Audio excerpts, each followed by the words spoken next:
Hey, how about you, everybody? Welcome into the Auburn Live Recruiting Show. I'm your host, Jeffrey Lee, Senior Recruiting Editor for Auburn Love on 3. And I'm joined, as I always am, on this Friday, June the 30th, 2023, by Mr. Jhead and Mr. Cole Pinkston. How about you, fellas? How about you? How about you? Look, that's a good one. I don't have my mic today, but I'm gonna have to boom my voice a little bit for you guys. It's very, very strong, Cole. It sounds great. It sounds great. You're just doing it like I do every week, Cole, because my mic never works. Well, my mic hadn't been working. How's it work? Is it sound okay this week? Perfect, man. Okay. All right. Yeah. Hey, we got a lot to talk about. We got a lot of questions to get to. Questions from the corner. Auburn Live on 3. If you're not a member, get signed up right now, man. Free trial. Then you can stick around for like $8 a month. Can't beat it. Jessica Andrus is a realtor with the Talents Group in Auburn. And if you're looking for a house in Auburn or Opelika in Lee County, look for this 5-star realtor, as Jhead just pointed out. Jessica Andrus with the Talents Group, folks.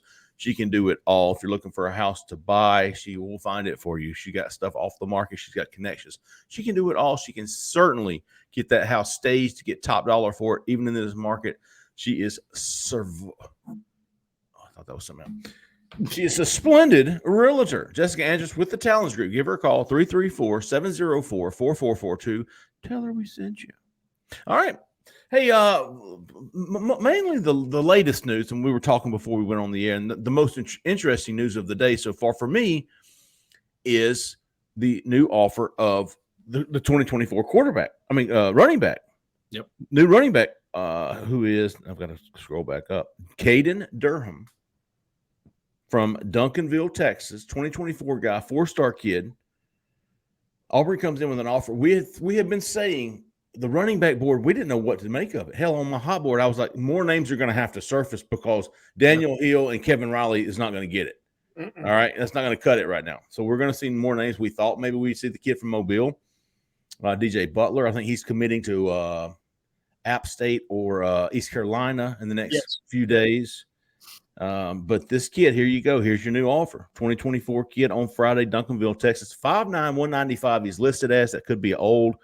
But Jhead, you like this kid? You like this offer? I do like the offer. It's always curious when you see an offer this kind of late in the process go out to late being in June, and that's the damn truth this day and age, isn't it? Right. You know, it's weird to say that late. Like typically we would have said this in, say, November, right, 10 years ago, right? But relatively speaking, with the way NIL has expedited the process, the early signing day, coaches wanting commitments sooner rather than later to build momentum going into the season. This is relatively late because you're outside the spring window now for evaluations. You would have typically seen that come in probably April, May-ish. But now we're June, on verge of July, and a new offer arises. So it obviously piques your attention. That's for sure. And it makes you think that they got some positive reception from this young man before they extended that offer. Because I assure you, this isn't the first dialogue they've had if he's getting an offer right now. Like his skill set, definitely a very different back from Fat Burnett. Yeah. Somebody that's got a little bit more shake, a little bit more speed to him. And a guy that's got an interesting group of schools that he's visited. You see LSU, you see Texas, Alabama, and then a school like UTSA. Yeah. That means there's a little bit maybe of a split evaluation or a kid that's kind of undecided somewhat. And I lean towards it's the undecided part, which means hopefully it's not too late and Auburn can get this young man on campus sooner rather than later. And with that, I'm going to punt it to Cole. Yeah, so I'm doing some background on this guy. I don't know anything about him, to be honest. We're kind of hearing his name for the first time. Going back and looking at some recent interviews or recent write-ups on him, it looks like Oklahoma is heavily involved. It looks like LSU is heavily involved. They talk about some visits possibly to Alabama, possibly to Nebraska. And UTSA is involved in some capacity. We were talking about that before we got on here, but I don't know, still learning. It's almost like he must have like a family member that coaches there, and he's throwing them a bone because you don't go to LSU, A&M, Alabama, Texas, and then go in and then Texas, San Antonio. Right. It typically now I will say that their head coach is heavily connected in the state of Texas. One of the better recruiting head coaches, and I think that he's a guy that's going to be on the rise and going to be in a P5 job sooner rather than later. But all the same, UTSA does not necessarily match up with or marry up to the LSUs, the Nebraskas, the Alabamas. SECs. Right. The SEC or Big Ten schools, right? Like you just don't usually see those together. Zach in the back was fun. Remember Quay Russo and James Smith? They always visited Alabama State. Always mentioned Alabama State. You knew they weren't going there, but they were throwing a bone to who was it, Zach? The honeybees. Yeah. They had some connection there. They're at least throwing them a bone, keeping them in the news listed. This latest article from our Sooners site, Sooner Scoop, they're talking about LSU and Oklahoma sort of being ahead of the pack with Alabama and Nebraska working to get an official visit because I think he's, obviously you can take as many as you want now. So whether he's taking some already or not, he can take more during the fall. So possible you might see him at Alabama for one. Possible you might see him at Nebraska. But it seems like LSU and Oklahoma are ahead of the game. Maybe Auburn can jump in there. I don't know, man. I'm very curious now, like you are, Jeffrey, on this guy. And he looks like he's pretty sporty just from 2 or 3 clips that I watched. But Kevin Riley, obviously, I don't think that they're gonna. I mean, I've gone to see him several times in person, and he always tells me Auburn's up there, and he loves Cadillac Williams. And I got the feeling though that Auburn was not communicating with him as heavily as they were when I was going to see him in February. I could be wrong on that, but that was just a feeling I got from, his answers changed a little bit on how heavily the communication was. So I don't think they dropped him by any chance. They love Kevin Riley. They'd love to have Kevin Riley. But maybe they knew the writing was on the wall and kept moving. And maybe this is a guy that they've been working on for a while. We'll have to dig into him a little bit more, but he's interesting, man. Yeah. And it is interesting to me. It's telling, and I think I said this a couple of shows ago, that Kevin Riley didn't visit Auburn or Alabama in the month of June. Yep. Hadn't been on Auburn's campus since A-Day. So whatever happened, and I don't think anybody on this panel really knows, whatever happened, there's definitely a miscommunication there on somebody's part or a change in interest on one side or the other. Jeffrey just disappeared into the matrix on his back. Well, I was trying to figure out why I was so pixelated. My cheeks were pixelated, so I was trying to maybe work on the fade, and I just kind of faded it right out of there. We'll give you a Jhead haircut after this. Yeah. You need one. I need one right now. Give me the Jhead. You're right, Zach. Zach, about the Alabama State, there was a coach at their high school, something that was an ASU alum or had a buddy on the coaching staff. As far as Quay Russo and James Smith last year. Yeah. So, new predictions out today on Friday. Yes. Chad Simmons, Cole, both put in predictions for 4-star cornerback Jalen Crawford to Auburn, which is huge news. We've been hearing some buzz about Florida. Of course, LSU had always been in there, and we knew this kid was getting close, and he was one of the guys we all, I think, were depending on to be a commitment by the end of the summer. Yes. He's in my 12 that I think we're going to have rolling into Big Cat. And I texted you guys last week when I first started hearing it, hey, Florida's legitimately in this. And, you send those text messages and you're praying to God that Jeffrey's going to come back like, no, man, you're fine. And then I got the like icon back, and I'm like, God, man. I thought I'd let you squirm for a little bit. I figured you did, brother. I did check on that situation because I've been wanting to put in a pick and join Jeffrey. I mean, you've been ahead of me, ahead of all of us there, Jeffrey, with the pick. And I'm saying I don't even remember doing it. Was it after his visit? Oh, it was after his visit. Yeah, I talked to some people. Yeah. So, I've been trying to join you on that because I wanted to see, I felt like LSU was fading a little bit and Auburn was surging because of that. But then Florida comes in here and gets the official visit, and we know they're hot right now. You can't trust Florida right now. No, not at all. Not at all. And obviously, their NIL is good. They're going to have a good chance when they get in the game with NIL, and that's a guy that they really like. But they also like Jameer Grimsley, a guy that visited Auburn back in the spring, who not really on the radar anymore. And it's pretty much between Florida and Alabama with that guy. I mean, that's a big-time prospect for them. So I was thinking maybe a lot of attention was going to him. And that times up perfectly with where Auburn's at in this recruitment right now. It sounds like Crawford wants to get it done. And that's what we're hearing, early July, mid-July, whatever. So, yeah, I like Auburn. Big one. I think proximity to home is big to him. Some other guys, and I'm sure we'll get some of these questions, but we're talking about Jalen Crawford in mid-July, early to mid-July. Malik Blockton is next week. Yes.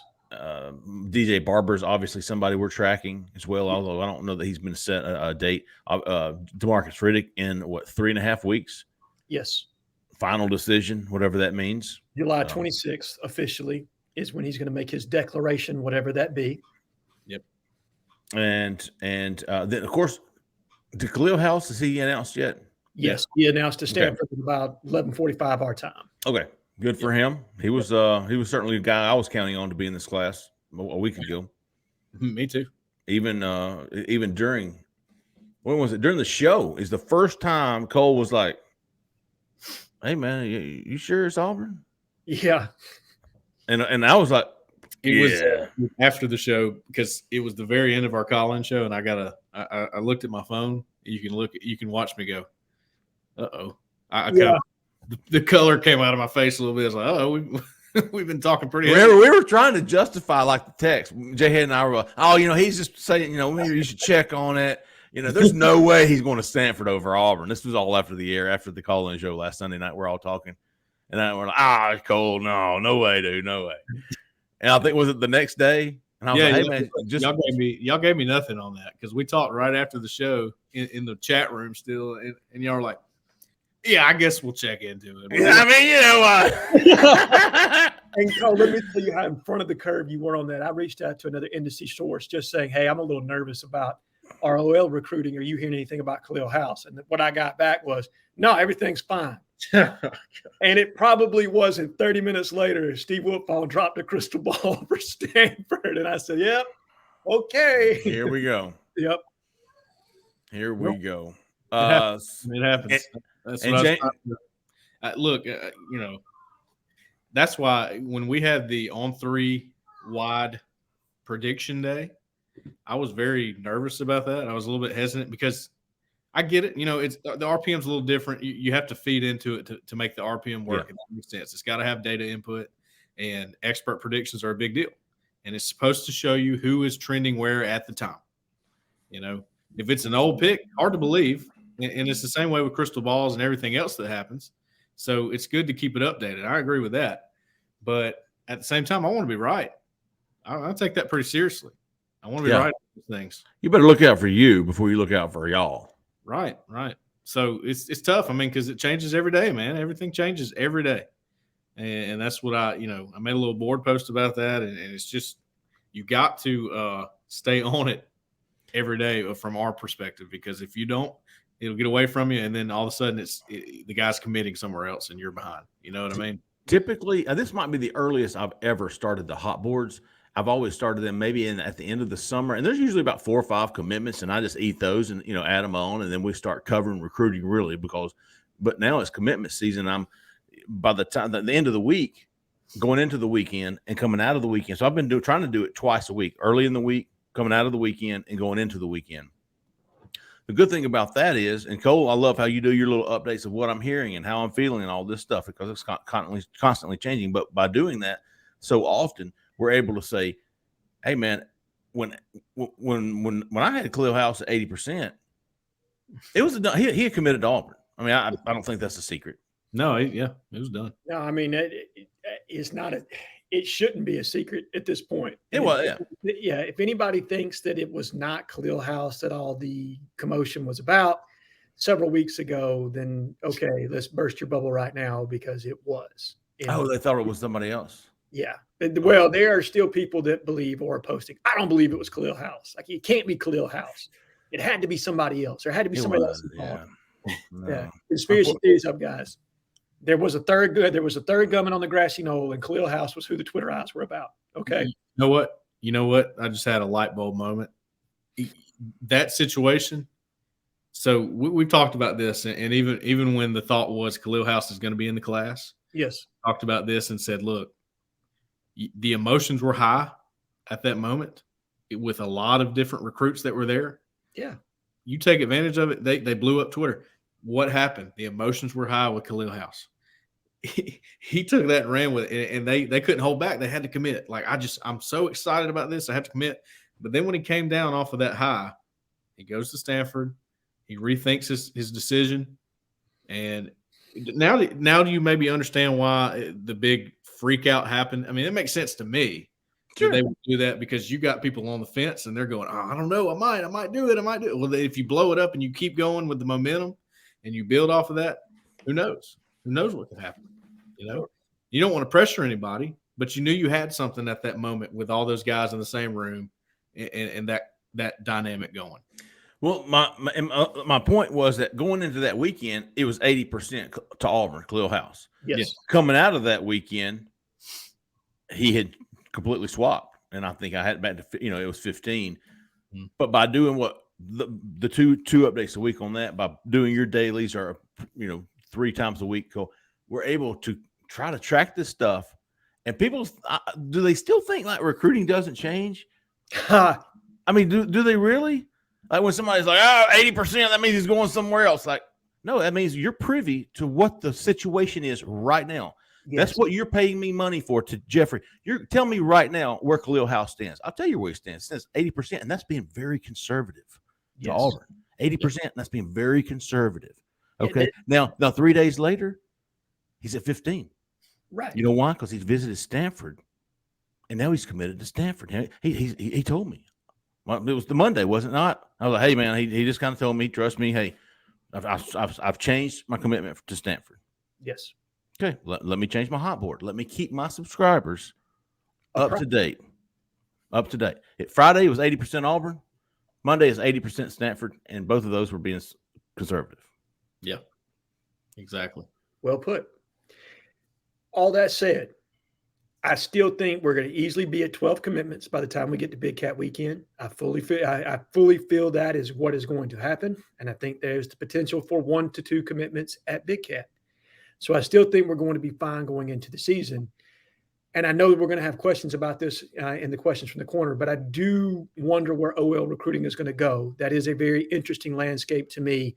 And I'm sure that's something we'll probably discuss in a lot of podcasts from now until Saturday, if we're being honest. Another one, this will have dropped by the time this podcast releases. I hinted at it in the hot boards today, a defensive hot board. I need to do the offense. I'm going to add that running back. But the Kamarion Franklin, who Auburn's kind of on the outside looking in for right now. It's Tennessee, it's Miami, it's Ole Miss, and it's Auburn. And I would probably say Auburn's probably 3 or 4 in this race. Yeah. But he is coming back for an overnight visit July the 26th. So that's the same day DeMarcus Riddick is going to announce his decision. Kamarion Franklin, not that they have any relation whatsoever. I'm just the date. Big news, all the same. Big news. July 26th, DeMarcus Riddick is announcing. And Kamarion Franklin is coming back to Auburn for an overnight visit. It will be an unofficial visit.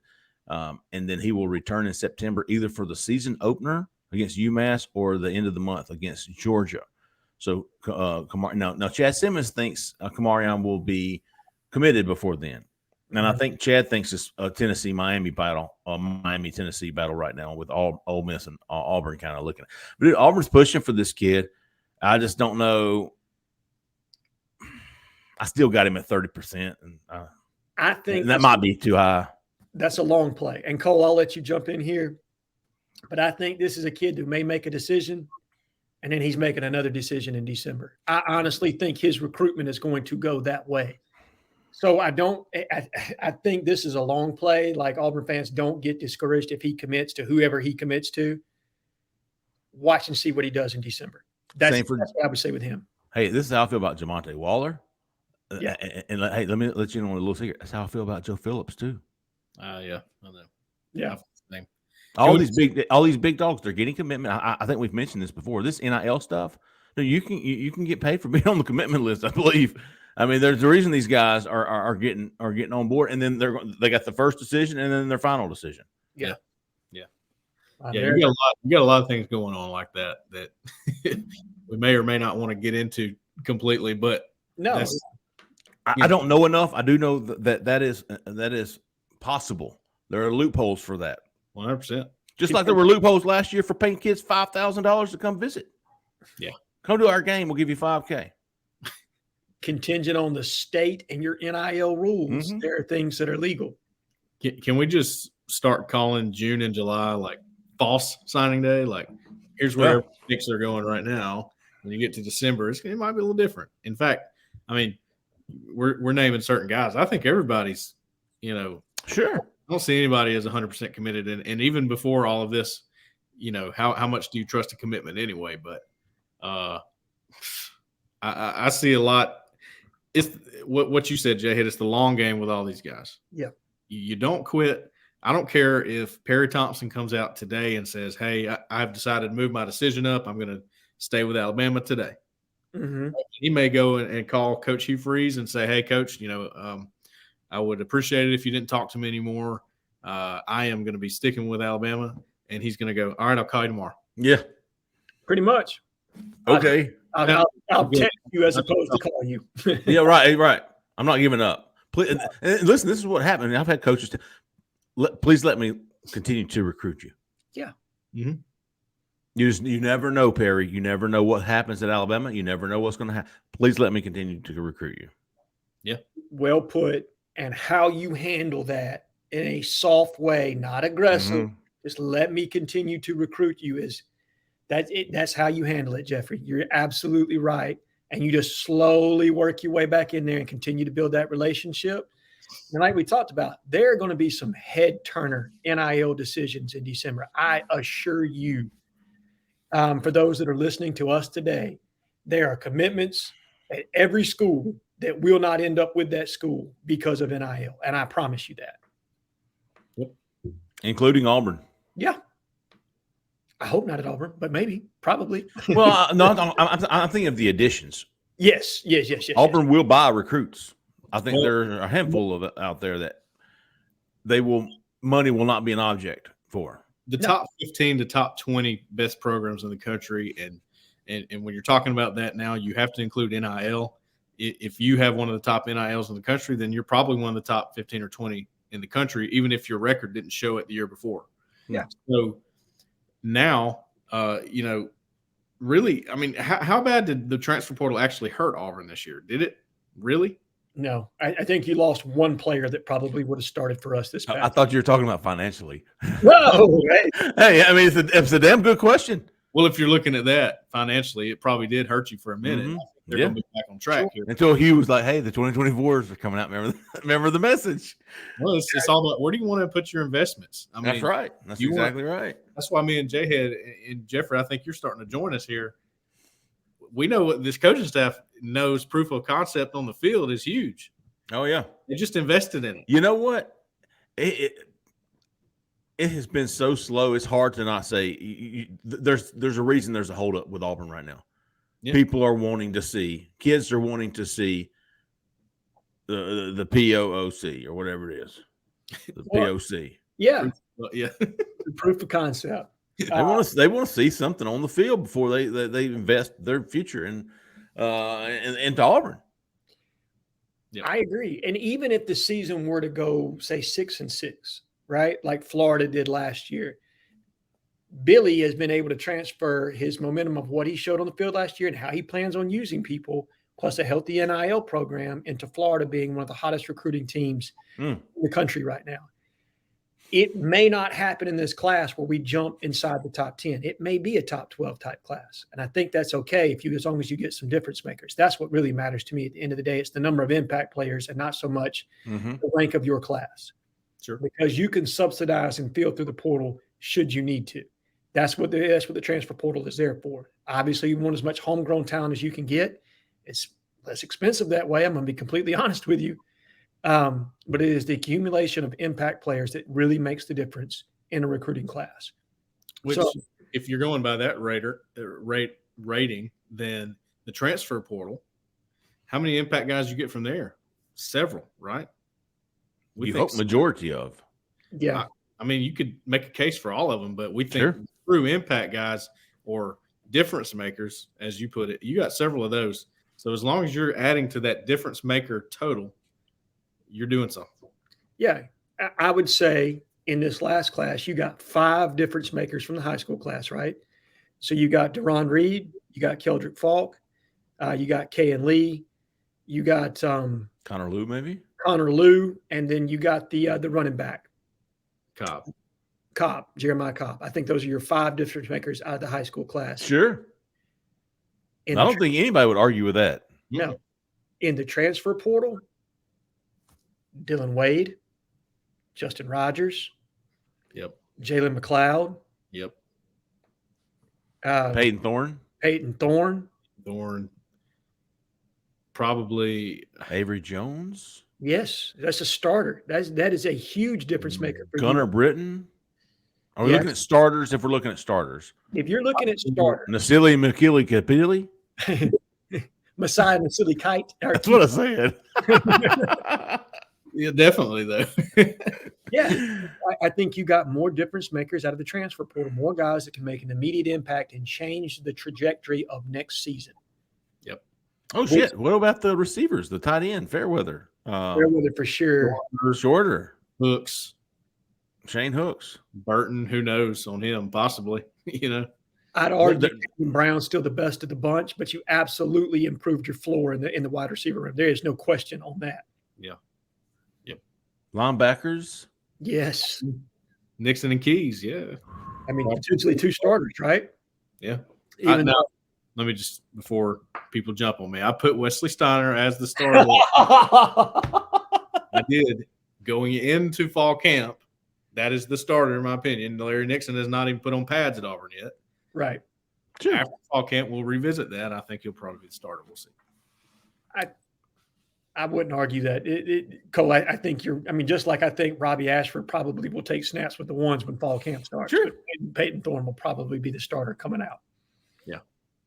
There's going to be that day where Peyton, kind of is like, all right, Peyton, get over here and work. There's going to be a day where there's a crossover. Yeah, what they call moving day in fall camp, and that day will probably happen pretty quick. If I'm going to be honest with you. What about the day? And I put this on the board today. What about the day they pick team captains? Because usually QB1 is the captain, right? I thought that was a good question. He typically is. I just can't see Peyton Thorne being the captain or Robbie. Yeah, it's going to be like Jeremiah Wright. It's going to be Jeremiah Wright for sure. I think that's a good one. He's a senior, right? No, he's a junior, a redshirt junior. Well, he'd still be. So 4 years. Jeremiah Wright. I think Jason Jones will probably be one if I had to guess. Jason Jones, absolutely, sure. Maybe DJ James. I'm thinking Keontae Scott. Oh, Keontae, yeah. They love him. I mean, they love him. And look, you can tell who they love from a personality standpoint by who gets access to the media, right? Sure. You're not going to put somebody up there that you don't like. It wouldn't be shocking if it were Jarquez Hunter, honestly, even with everything. But just because he's a pretty stand-up guy when it comes to helping them out with the recruiting. No way they put Jarquez Hunter. Safe pick, Luke Deal, Cole. Luke Deal. I can see Luke Deal being a guy. I can see Luke Deal, Keontae Scott, Jeremiah Wright, and is Nehemiah Pritchett. Marcus Harris would be good, Zach in the back says. Marcus Harris and either one of Marcus Harris or Jason Jones. I think one of those. There you go. Probably. And those are your 4 team captains. There you go. Yep. Good stuff. Are we missing anything recent Friday? I kind of like doing this end of the week. Of course, I don't mind doing it in the middle of the week either. But I'll tell you what, we're going to start. What I'd like to do on our running Big Cat list is go ahead and get it started because I get one guy. Here's the problem. I've learned in the past, if you don't have like 15 guys, if you just put up I know the Phoenix City 4 are coming, right? Mm-hmm. I know probably Jalen Crawford is coming. There are some big dogs but there's probably 6 or 7 guys I can confirm for you right now. Yeah. Oh my God! No matter what, there's always going to be one guy freaking out that there's only 6 people coming to Big Cat. Jeff, you need to do it like you did it the first year when you broke that story and you guys broke the list in a war room the Friday of when it happened. I just wouldn't even put it up. That'd be great. Yeah. Yeah. It's a slow go with getting that list going just because, you got the staff kind of recouping from such a big OV season, and they're getting ready to put that together. And there are guys that are confirmed, like the Phoenix City 4, Mal's coming, Upshaw's kids coming. This is what we're going to have to. They're expected to come. Yes, those kids are expected to be there, and that's, I think, how the best way we can handle it. And instead of confirm that they're coming, well, they're expected to be there, or they have confirmed one of the two. That's why they made the list. But I feel like our subs deserve. If we have somebody already, they need to know about it. So I might start that list July the 1st, tomorrow. Okay. And we'll just update it, and we'll just have to put up with the idiots that are going, oh, my God, there's only 6 people coming to Big Cat. They'll be right with your 55% people. Jeez Louise. Yeah. Let's get to some questions, man. We had some really good questions this week coming from the corner. Questions from the corner. We're going to start out with LJSRHS 1127. How many high school JUCO commits do you guys believe Auburn are going to take this cycle? Do you believe there will be names added to the board to fill the class during the season? Jhead. 22. I think it's going to be around 20 to 22 high school and junior college. And if it goes over that, that means we smashed on some all-stars. I'm going to be honest with you. I don't see a huge number of seniors and or NFL draft picks. They're going to be leaving early on this roster right now. I think you're going to lose a decent amount, but not a huge amount. And you're still going to want to have room to acquire about probably 10 to 12 kids from the portal. So I'm going to say around 20 to 22 is what I'm looking at from a high school, junior college class this year. That's kind of my general thought. I will not argue that. Good question there. LJ Senior High School, I believe is what that stands for. Oh, big sexy. He wants to know, who are the next 3 commits for Auburn? Cole Pinkston? I would say DJ Barber. Yep. Do we have a date for him? No. Okay. But I'm hearing early July. Okay. Like real early July. So first week. In the next week. Okay. DJ Barber? DJ Barber, Malik Blockton, because we know his date. Mm-hmm. And which is July 8th, I think. Yeah, July 8th. And Jalen Crawford. Yeah.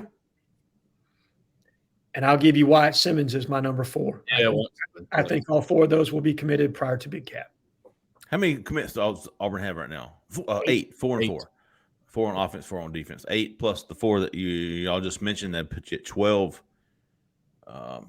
Good question. Big set. Or a surprise outlier in there. You never know. Sure. Dose Wildcats 202. Is there a particular reason for some positions, DL, where you believe there needs to be more proof of concept more than others? Maybe even offensive line. Like, people ask us all the time, like, what's going on with high school offensive linemen? I don't know what to say.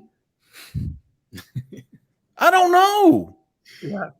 We've been talking about Jamison Riggs. I wanted to mention him earlier. Mm-hmm. I said it last week, 50-50 at best right now with Georgia Tech. And then Cole came on and was like, I'm leaning more Georgia Tech. And to be honest with you, I am too. Yeah, that would make 3 of us on this panel. And you got Khalil House picking Stanford. You got Jamison Riggs picking Georgia Tech. Both academic institutions, obviously. But give me a freaking break, dude.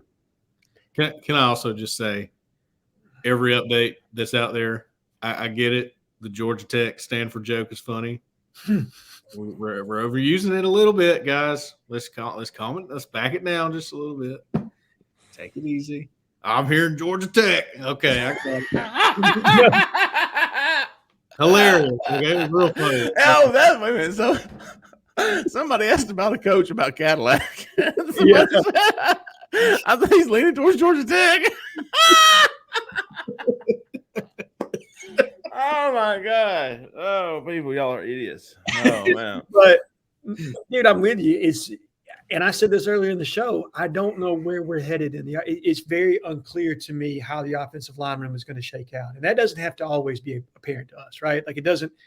They may very well know the direction they're going to go, or who they have in their pocket, or who they feel good about, and we don't. but you guys do a hell of a job of knowing that information. That's, you know what I mean? Like, you guys are typically very good at your job. And so it does look a little ambiguous right now with regard to offensive line recruiting.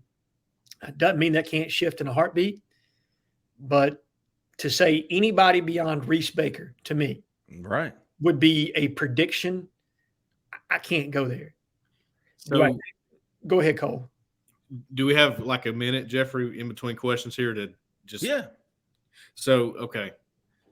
On Reese Baker. There you go. This is interesting.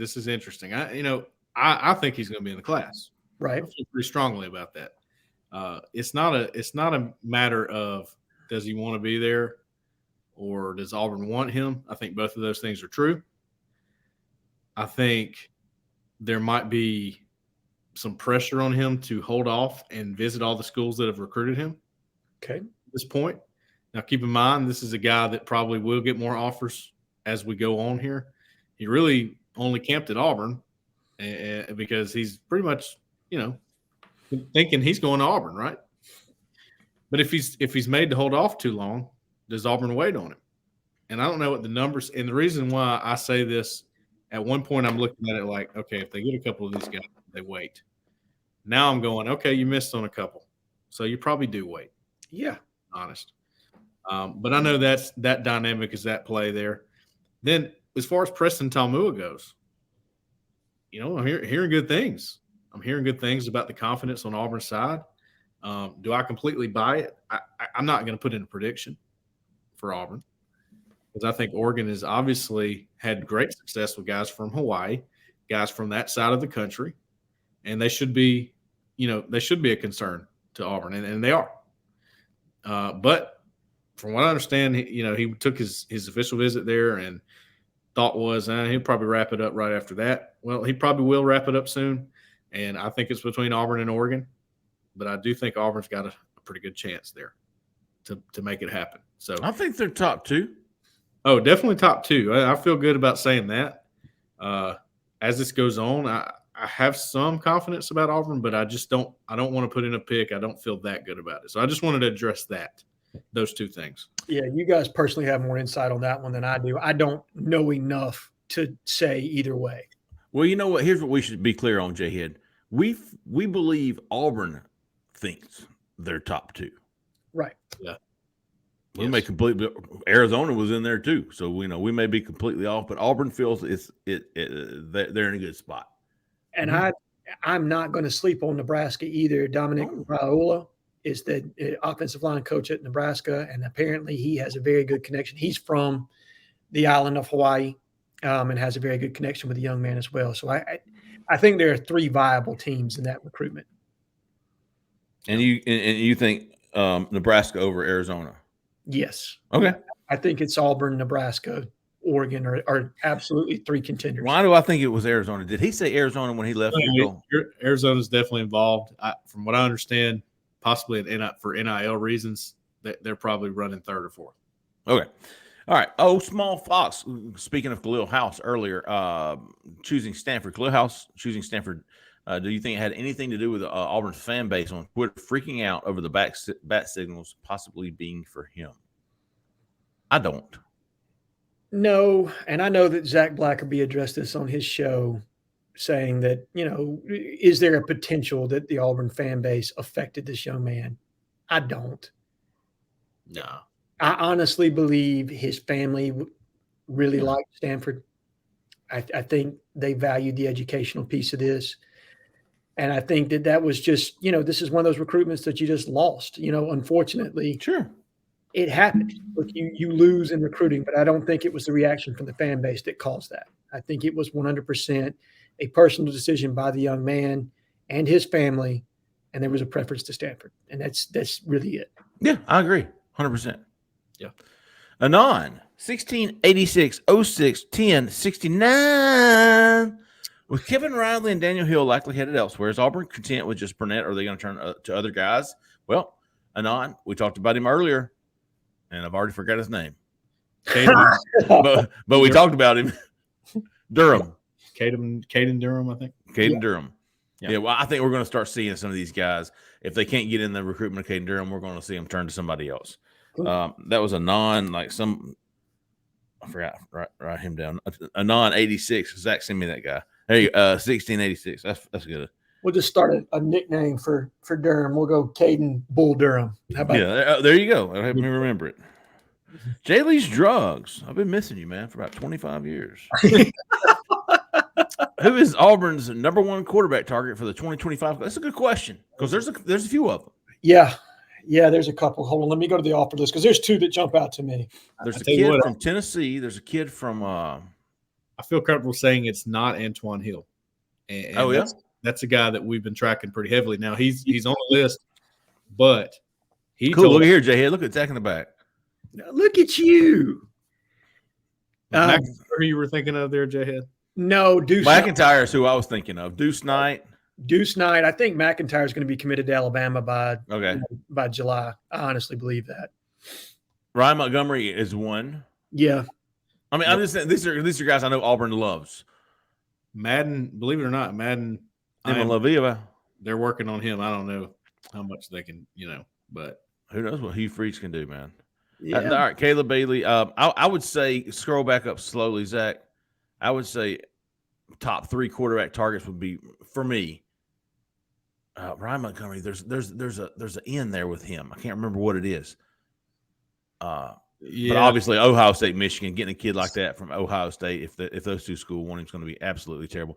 There's difficult. And Philip Montgomery, if I remember correctly. Okay, I would definitely say Deuce Knight. Yeah, 100%. Deuce Knight definitely jumps off to me as a guy that Hugh Freeze. Hugh's very familiar with the Lucedale area there in Mississippi. He's recruited that territory before, and I think they're going to be a real contender, judging by the other teams that are involved with him. So he would be my answer. Jaylee's Drugs. Back to the proof of concept question. Yep. Hugh Freeze does have proof of concept with quarterbacks. That's why and so does Philip Montgomery. So they end up landing Walker White over Clemson. Yeah. Yep. They win a recruiting battle from proof of concept. If you had to pick one recruit in this cycle that you think Auburn has a chance with, that has the possibility of blowing up to a 5-star recruit by the end, who would it be? Well, you know what? 2 months ago it would have been Cam Coleman. Yeah, and now he's a 5-star. He's a 5-star. Perry Thompson. DeMarcus Riddick. Zaquan Patterson. Yeah. And Patterson's one I'm watching because Michigan, Miami, and there's word that he's leaning going out of state. I can't see a kid from South Florida preferring Michigan weather in the wintertime, man. Zach said the question says don't include DeMarcus Riddick or Perry Thompson. Okay. Walker White. I don't know who the highest recruit. That's all I got. Yeah. I mean 5-star, there's only like 30. There's only 32. Yeah. 32. Okay. Perry Thompson is not, but he's ranked number 34, I think, right now. So he's like 2 off of what it would be. Let's see what Patterson's at. Kamarion Franklin maybe blows up again. He blew up as a junior. That would be my answer. I think he is a 5-star on maybe Rivals or ESPN or something. So, yeah, he's one. Waller would be another one. Joseph Phillips would be one. There you go. Yeah. So there's a couple of them there, 72. All right, Nick 6. You guys talk about schools pushing for recruits, and I've been wondering what that means compared to normally recruiting them. It's a good question. Our school's always trying to get them in the boat. Nope, they're not. We talk about Reese Baker earlier. To me, if Auburn pushed for him, said, Reese, we want you in. That to me, that's pushing. Yeah. We want you. Whereas another recruit, they might be going, hey, we want to recruit you. We want you to visit. We want to see you in person. Great example of that is Malcolm Simmons. There you go. From Benjamin Russell. He's a guy that they like, and they are recruiting, and they continue to communicate with him, maybe even daily or weekly, right? But they're not telling him he can be in the class yet. And he's aware of it because he told us when we talked to him after camp the day he was there. Mario Craver. Mm-hmm. I was just thinking of him, Cole. Situation. We like you. We think you're very good. We're going to watch you extremely close this year. We're going to be on you. But I just don't know if we can let you commit today. You got to see how things shake out. So the difference would be pushing for means I want you now.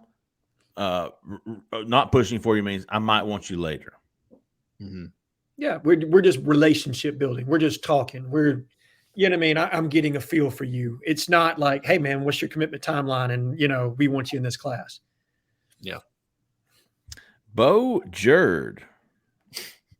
I feel like that's one of those, like, if you read it real slowly, it's a cuss word or something, Okay.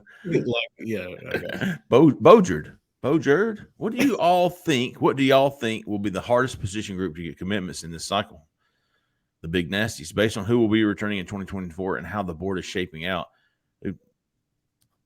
Offensive and defensive lineman for me. I feel better about D-line than I do O-line after this week. I was very concerned about DL going into this week, and then we got a little bit of information, obviously, with Franklin and then the young man out of Arkansas, where it feels like it's now down to a top two of him in Texas. I'm trying to think of the kids. Oh, yeah. Lindsey, TJ Lindsey. TJ Lindsey. So I'm feeling a little better about DL. But I don't know what's going to happen there beyond Reese. Like I honestly don't have a gut feel, other than I do think they're going to take 4 guys at least, and I think it would be a combination of high school and junior college, and I think they'll probably take maybe 1 to 2 more from the portal to offset your numbers from where Hugh Freeze wants it to be. But that's the only thing I do know. I think it's receiver. Because now that you've got Bryce Kane in the boat, you're really just going all out for Perry Thompson and Cam Coleman. And we know how hard it's going to be to get either one of those guys. So when do you decide – you never stop recruiting them, obviously, but when do you decide, okay, let's just say it doesn't work out. These guys are unobtainable. We go down to Craver and Simmons or somebody else. When do you decide that? It might be all the way down the road. Yeah. So that's an unpredictable one right now. I think Kane's in. That's good. But now, anything could happen there. Okay. Dom the Ace. Who are some underrated recruits in the state of Alabama that Auburn hasn't offered, but you think they should offer? I would never say they should offer. They know a lot more about it than I do. Some guys to keep an eye on, or maybe that's on the border that maybe Auburn looks at as a senior and offers. Becomes a player. It happens every year. There are in-state guys that just pop up, and Auburn gets in them typically early. Reese Baker would be a prime example of that. As far as an in-state guy who Auburn gets in on. By the way, Cole, help me understand what you were saying. If you don't think, like, do you feel like if Auburn pushed for Reese Baker to get in this class, do you think he would be receptive? So what I'm saying is I think there is at least a decent push for him to get in the class. Hey, we're ready to take you. But there may be some pressure from his family going, well, wait a minute. You got some other schools recruiting you. Let's check them out. Let's go and visit. Okay. Auburn's going, really don't want to wait on you, bro. It might be time to go with this. You know what I'm saying? Yeah, okay. The only reason I'm saying that is because he's not in the class right now. Right. I mean, that's my question. Why would that be if they really wanted him? And I'm just, using logic here. I completely agree, because I'm going either they're not pushing for him or they're pushing for him and he's going, not yet. Right. Yeah. I got my one. Okay. That they haven't offered yet that I think could, contingent on how his season goes, and that's Ronnie Royal. I think he's a versatile athlete that you probably could take at a multitude of positions. I think he could play receiver. I think he could be a running back. I think he could be a defensive back. I think he's a guy that you'll watch that could be offer worthy later on down the line. Next question comes from Stephen Queef. How many of the top 15 in-state 2025 recruits do you see Auburn potentially signing? Signing every one of them. There you go. Every one of them. If they're not potentially signing all the top 15 in-state kids, then they're doing something wrong. But let's look at them. I know what you're talking about, Stephen Queef. Ryan Williams, the other trying like hell. Naeem Offers. Yep. Alabama's a team to beat, but I think Auburn's right there. I think Auburn's team to beat for Zion Grady, the all-PM. Anquan Fegans, he's from Alabaster. Is he committed to USC? Yeah, he is. Damn. His older brother is Traquan, who went to Bama, and he just transferred to USC. Good for you, Fegans. I wonder how safe his mom's job is. I'm sorry. I couldn't help it. I apologize. You knew it was coming.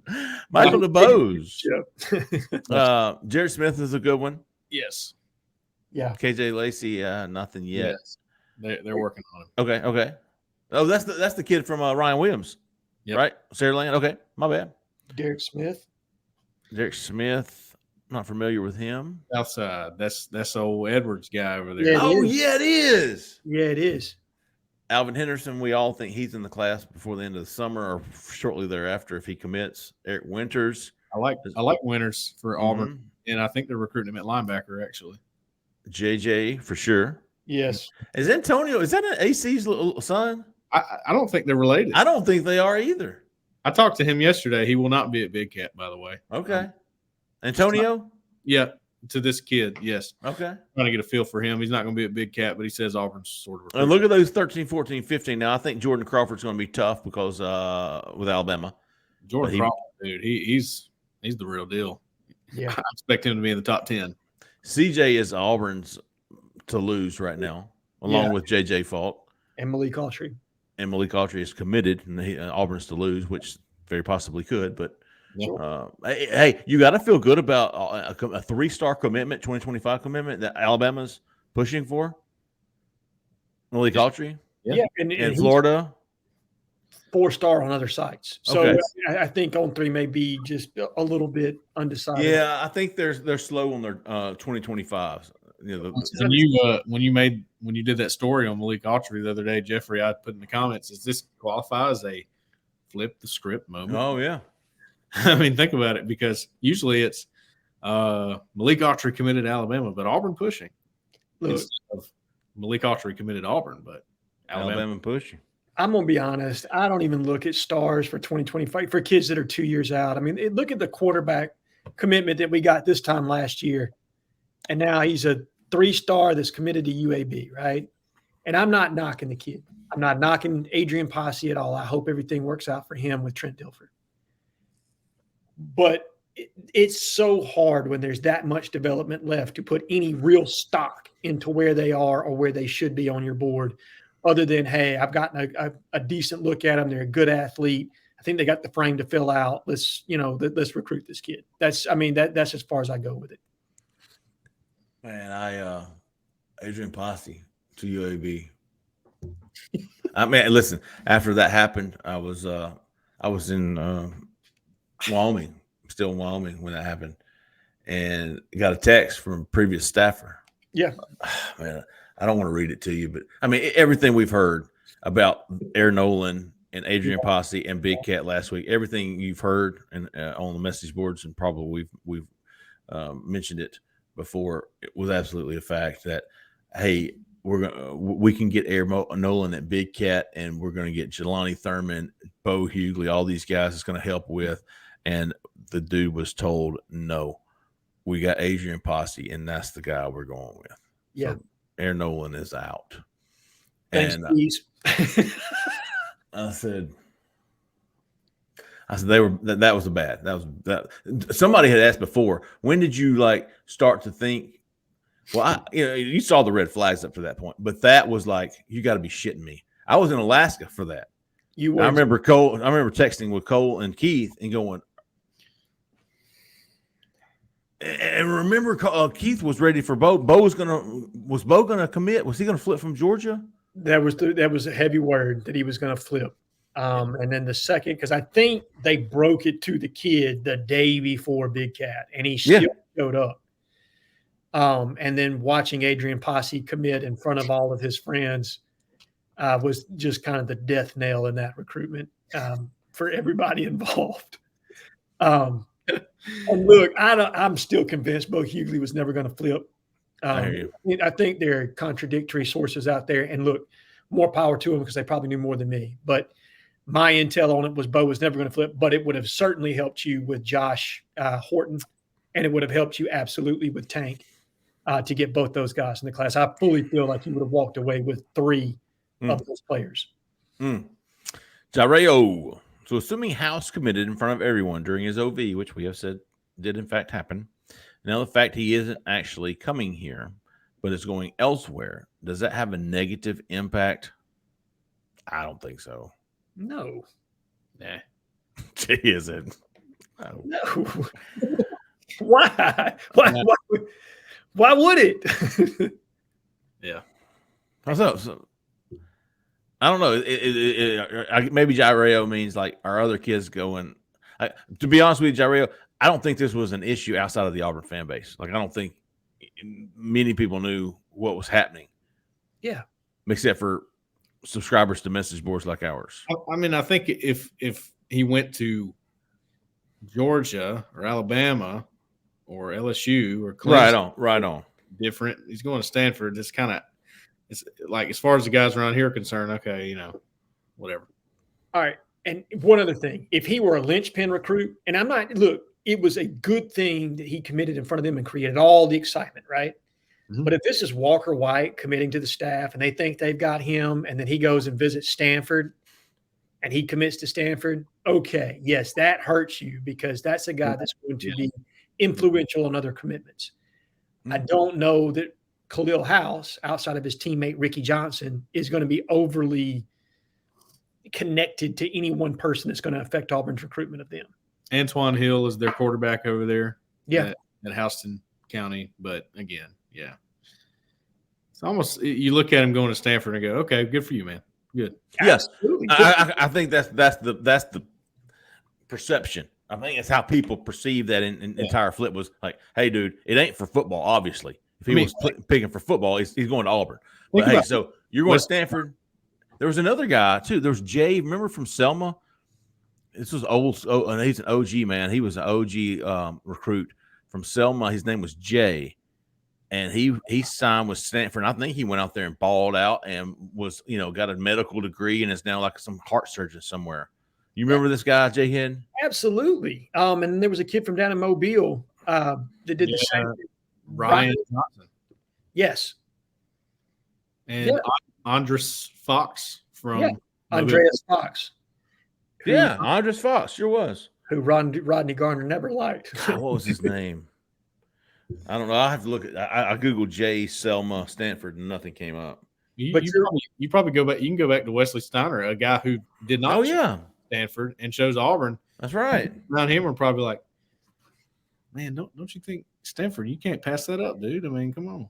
Well, in his top three, it was Auburn, Georgia Tech, and Stanford were Wesley Steiner's top 3. I mean, that tells you what you need to know about Wesley Steiner. Oh, Jack Leonard, 11. Any early opinions on Big Cat visitors? We talked a little bit about this earlier. Any more fish are rumored to be there. Opinions. I think a lot of the big dogs will be there. I think the commitments will be there. I think Walker White's coming in. He'll be there. Joe Phillips will be there. At this point, I would say Perry Thompson's going to be there. At this point, my opinion. Yeah, I think there is a chance he's there. I don't know that's the thing. To me, where Perry Thompson ends up going that weekend will determine who he's going to commit to. And you're not the only one who thinks that. I think there's. I mean, you got common sense, and you're looking at this recruitment. Yeah, you're going to make that that jump. Yeah. So it'd be interesting. Maybe that's because we said we wouldn't be surprised if he flipped. Yeah. Maybe that's why. But Cam Coleman, I expect to be there. Yes. We'll see what DeMarcus Riddick does on the 26th. What about Bradley Shaw? I think there's sure. There. He told me he would be there. He told me in person that he would be there. So, and by the way, on Bradley Shaw, Auburn Notre Dame battle, we think there. Yeah. I wish. And speaking with someone involved with Notre Dame, sounds like they think Auburn might be the leader. I think they sold out on the push, and then when it didn't happen, I think they lost a little bit of confidence on that deal. Yeah, I could see Bradley Shaw being in the class before it's over. Definitely. Me too. O-line. Yes or no? He will ever recruit a top 3 class to Auburn. Oh, I'm sorry. You're on your. I was just going through positions, man. But let's keep going. LA Whip, because I'm out. What I was going to say, Jack O'Lantern, is we're going to have a running list up tomorrow. Just like Bradley Shaw, he needs to be on there. Cam Coleman and those 4 guys need to be on there. The commitments need to be on there. Walker White. We're going to go start a list, and if we can expect them to or confirm that they're going to be there, then we're going to put them on there. Right. It's easier to take them off than put them on. Definitely. Agreed. LA Whip. Yes or no? I like these questions. 50-50. You can't miss them more than twice. Well, if you ever recruit a top 3 class at Auburn? Nope. I don't think anybody will ever recruit a top 3 class at Auburn. It would take a special situation, I think, for Auburn to be top 3, just because what my experience would say, right? Like no one's Chiswick recruited top 5. Mm-hmm. He got Gus top 10. Gus recruited top 10. Chiswick had 2 top 5 classes, I'm pretty sure. I would love to know what the highest finish Auburn has had in Rivals. Rivals been around the longest. What's the highest they've ever had? I guarantee it wasn't more than 4 or 5. 6. Weren't they 6th or 7th one year? Yeah. Zach said you're going to have to get Nick Saban or Kirby Smart if you want a top 3 class at Auburn. I mean, it's not going to happen. I don't think it will either. But do you have to? But at the same time, I don't think you have to have a top 3 class to win a championship or be a heavy playoff contender. Personally, well, if I'm saying that it's never going to happen, what's the ceiling then? What's Auburn's team ranking ceiling as a university? What's their ceiling? Top 5, I think, because 4. I probably look. Hugh Freeze has been top 5 at Ole Miss. I fully believe if he got a top 5 class at Ole Miss, then he can get a top 5 class at Auburn. He got a top 5 class at Ole Miss? He sure did. He sure did. 2010 was ranked 6th. So that was Chiswick. Was that Chiswick's high class? What's 11? Wait, what's the 2011 class? Because I feel like it was a notch up. I think it was number 5, Zach. Maybe it was 7, though. Maybe it went backwards a spot after Cyrus Kwanjo decommitted on National Signing Day. Oh, for freak's sake. Because I think we were up, and then it went backwards after he, fainted off stage and decided not to send in his man, if Hugh Freeze signed a top 5 class at Ole Miss.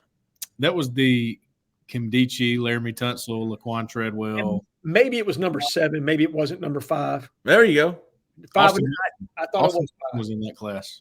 Okay, 2011. Look up Ole Miss 2013. 2013. I want to know which class of Hugh Freeze's that was top 5. Was it his first class? Was it his second class? There was the one, and then he also had the one with Shea Patterson in it. So I'm trying to think of which one. One of those was top 5, I'm pretty sure. 2013 was the Kimdichie, Tunsil, Treadwell. Yep. Okay, 2013 was number 8, according to Zach. 2014. Let's see. Shea Patterson. Higher, I think. Because I think Shea Patterson was the same class as DK Metcalf and the other big-time wide receiver. I think they were number 5. Yeah, man. I don't think which class had Metcalf in it? He had one top 10, according to what, Rivals? Yeah, I'm looking. I'm coming at it right now. The Chad Kelly class was 2015. DeMarcus Lodge, Javon Patterson, Eric Swinney. Javon Patterson, yeah, I remember him. Yeah. One of those classes was up there, though, at least on one site. Can you find it? The 2016 class. Let's take a look. Oh, this is the one. It's Greg, Ole Miss number 7. Greg Little was a 5-star. Shea Patterson was a 5-star. Yeah. Danilo Jones was a 5-star. Yeah. AJ Brown was right on the cusp in a DK. And what was that? 13, according to Rivals, was ranked what? Number 7. So number 8 on 24/7, and I'm going to Rivals right now. I'm on 3 for this 2016 class. They got it ranked 6th. 2013, Ole Miss is ranked number 7 on Rivals. Okay. Damn. 26. And you got 3 5-stars, 9 4-stars. It was the bottom half, man. The 15 3-stars. That should have been a top 5 class. Listen, if you sign 3 5-stars at Ole Miss or at Auburn, your 4-star group will be big enough to carry you into the top 5. I would tend to agree. And God bless Neil McCready has not updated. Gee. Hold Look on, man. Give me to the commitment page. Jesus. Here, look at here, Jhead. Oh, there we go. Top 5. There it is. 2016.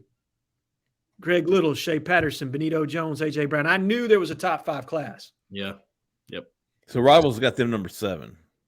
Well, this is Rivals. So number 2016 was number 5. 2013 was number 7. And then he had 217 classes. Hold on. What was the top 5?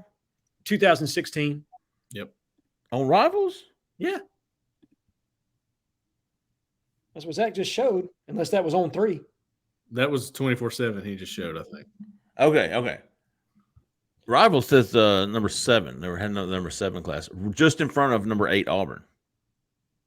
Yeah, you're right. Number 7. Sorry. So 2 top 7 recruiting finishes for Hugh Freeze at Ole Miss. Okay. And I don't think Kiffin has sniffed that. Listen, if you can do top 7 at Ole Miss, you can do top 5 at Auburn. I tend to agree, right? So here's what I want to know. When was Hugh Freeze's first class at Ole Miss? 2013. Okay. His class. His first class, that was a 2013 was his first full class? Yes. Because it was the transition class. Number 7. So Yep. 2 number 7s. Okay. Hey, I think that's doable, but you're going to have to do a lot. You're going to have to get the DeMarcus Riddicks. You're going to have to get the Perry Thompsons. You're going to have to get the Cam Colemans. And shit, who's to say you can't? That's the interesting thing about this class right now, because we've ruled out Khalil House, we've ruled out not ruled out Jameson Riggs, but you're getting to the point where it could be Georgia Tech. Mm-hmm. So those are 2 guys that really wouldn't affect your ranking too much, your team ranking. Now, we think they're still in it with Perry Thompson. We all can agree that they're still in it with Cam Coleman. And I've been hearing, what I put on the board about DeMarcus Riddick. And they're not out of it with Kamarion Franklin. And listen, with that Ole Miss class, those 3 5-stars at the top absolutely rule the ranking numbers. Yeah. And he's already come in and silenced everybody by flipping Joe Phillips. Yeah. Like, unofficially flipping Joe Phillips. Let's not forget the Walker White one too, because that was done. Clemson, done. It was done. And how many – and we said this then, but let's remember it now. How many quarterbacks have gotten away from Dabo Swinney that he really wanted? Not a lot, man. I mean, not a lot. That is a very short list, Cole. And look, I make fun of Dabo and I talk about the stuffing in the locker and all that other stuff. But let's be honest here. Dabo Swinney is an elite recruiter. He's done it at a high level for a long time. And he doesn't miss on a lot of guys. Especially quarterbacks. Especially quarterback. Deshaun Watson, Trevor Lawrence. Yes. Christopher Vizina. And DJ Ugalele, if you're talking about a big recruiting win.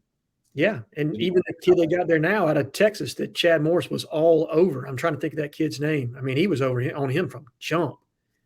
Who's the kid they got there now? Klubnik? Yes, Cade Klubnik. Cade. Yeah. I mean, I think that was like Chad's first offer when he got here. That guy's good too. W. Tidwell 51 wants to know, in your professional opinion, this is for you guys, your analyst bodies, minds, who's the most polished kid in our class currently of the 8 commitments, and who would be primed to make the largest impact for us next season? Most polished. Would Joe Phillips? Joe's more raw. I think he's actually got the chance probably to make the largest jump in this class. You got what? 3 DBs, 2 nickels. I'm trying to think who's in the class. I'd say because of his exposure, Walker White is the most polished guy in the class so far. He's the most polished. And I don't care about his what am I thinking? Completion percentage. I don't care about that. He's polished. Watch him. His mechanics look good. He needs to step in the throw a little bit more. But other than that, he's pretty polished when it comes to things that you learn on the college level. Right? Yeah. He had this class. Joe Phillips, Pat Burnett. I mean, those two guys, Kinsley Faustin, they're just going to have a learning curve on the next level. That doesn't mean their potential is not extremely high, because it is. You know, sometimes you're taking potential over, hey, this guy's ready to go. Mm-hmm. It's just, I mean, everybody does that. Let's look at most of the 5-stars are like that. So the question was, who's the most polished, and then who has the chance for the most to be the biggest impact next year? I agree with you. Walker White understands the nuances of playing quarterback. I mean, you're talking about a guy that's been to elite level quarterback training at Quarterback Country and multiple other places. I mean, he's very polished from an understanding standpoint. Going to have the most impact? Ooh, that's interesting. I don't know that person's in this class just yet. Martavius Collins is a pretty polished blocker, and that's what he's going to be used for. And throw him the ball here and there, but he's a blocker, and that's what he's good at, and he shows, you know, a good ability of that already on his level. I like Kinsley Faustin, Jhead. He would be my next after Walker White. I think he's pretty polished. He didn't have 7 interceptions last season for no reason. I think he's a good player. He was going to be who I was going to say has the chance to be the breakout guy. You're losing a lot of defensive backs, in my opinion. Kinsley Faustin is a guy that understands football, has a high IQ, and can play a multitude of positions. He can play nickel. He can play safety. I think he can even be a kick returner for you potentially. Yeah. So I think there's a chance for him out of the current commitments. Now, the guy that's going to have the most impact, I don't think he's presently committed, because I think it's going to be one of those 2 big wide receivers that's going to have the most impact. I think you're either Cam Coleman or Perry Thompson, if you're fortunate enough to land him, would be the most impactful recruit you sign, given where the talent level is in our offensive line, in our wide receiver room. But of the present commits, I'm going to go with Kinsley Faustin would be the most productive of who we have right now. Biggest impact, I'll go with Joe Phillips eventually. Yeah. Oh, yeah. Yeah, long term, yes. Long term. Good stuff. Hey, good questions, man. Another great segment. Questions from the corner. We appreciate everybody getting in there. How about some how about yous this week? Anybody besides myself? I have some. I didn't realize I had this many until I started writing them all down. Because I keep up with my how about yous by screenshotting good stuff throughout the week. And then at the end of the week, I'll go back through there and write them all down. Yeah. I had more than I thought. I got one. Okay. Trey AU. Yeah. And for anybody that's been paying attention to between mine, his nice little debate we had on the board, I do think he made some really good points. I appreciate the fact that he's a loyal fan, that he has his own thoughts and views, and does not necessarily just go with the masses sometimes. He's willing to go against the grain. And I think that's healthy for any message board culture, to have somebody that has their own original thoughts. Doesn't have to be as big of a Richard to get over his. You don't have to be a Richard, son. And don't get me wrong, Trey. I'm a Richard sometimes myself. So, but I know it, and I feel bad when I do it. Like my life slogan is "Don't be a Richard. Don't be a Richard. Don't be a Richard." and I cannot help it, dude. I cannot help it. I just have to do it sometimes. Right. So I understand. I feel you. Along with that logic train there, Jhead, Frank Costello. There you go. Who I'm going to go with. Doesn't have to be a Richard, but goes against the grain a little bit. Good points, I feel like he makes sometimes. I also go with Solls, Solls. Oh, yeah. And the Mummies, Brendan Fraser. Oh.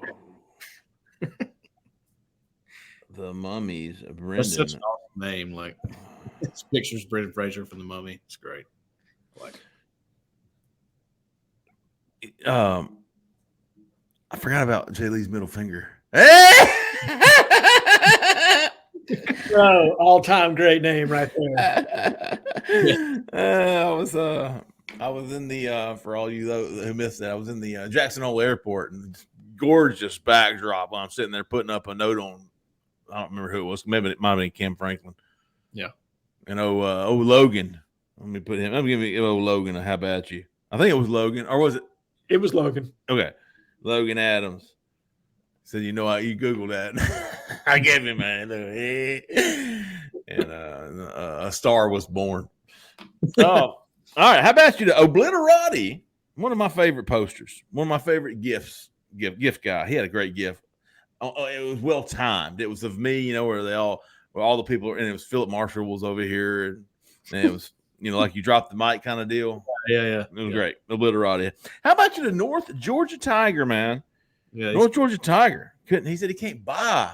How about you? Oh, you don't have to, big dog, because I got you. How about you to the Plainsman? Another good poster. How about you to War Eagle 1989? How about you to Ryan Norman 20 and Lee Carter and Deb, all from the Twitterville. Although I think Deb's on our message board. I'm not sure about Ryan Norman or Lee Carter, but those three people are big supporters of the site on at least Twitter. We appreciate them. How about you? How about you to My Name is Dev? Or My Name Dev. Dev. My name is Dev. He got 3 V's at the end. Yeah. Pronounce them all. How about you to Brian 21? Brian AU 21. How about you to Toe Mater 420? Toe Mater. My kid would love that one, dude. 420? Hey. How about you? When he turned 16. Little Coleman has been into the gummies. He got a hold of the wrong gummy stash. Yeah. As my vice principal once asked, Alan, do you smoke the left-handed cigarettes? Like, no. No, Mr. Dunn, I don't. You smoke it dope. Let's see. How about you to Big D22? How about you to VFP Coder? VFP Coder. I don't remember why it was. Oh, it's good. It was another good post, man. Maybe even a new guy too. Fantastic week of cornering, man. If you haven't joined us, go give us a shot. Auburn Live on 3. Get on the corner message board. We got a fantastic community. We love all our people. Really good. Enjoy it. We'll be back. 48 hours? Yeah, back 48 hours for the call-in show. So we'll hopefully see everybody there, and give us a call. Give us some questions. Thanks everybody for the questions today. Thanks everybody for watching. Thanks everybody for listening, man. For Jhead, for Cole, for Zach in the back, I'm Jeffrey Lee. Y'all stay out of that left lane. See ya.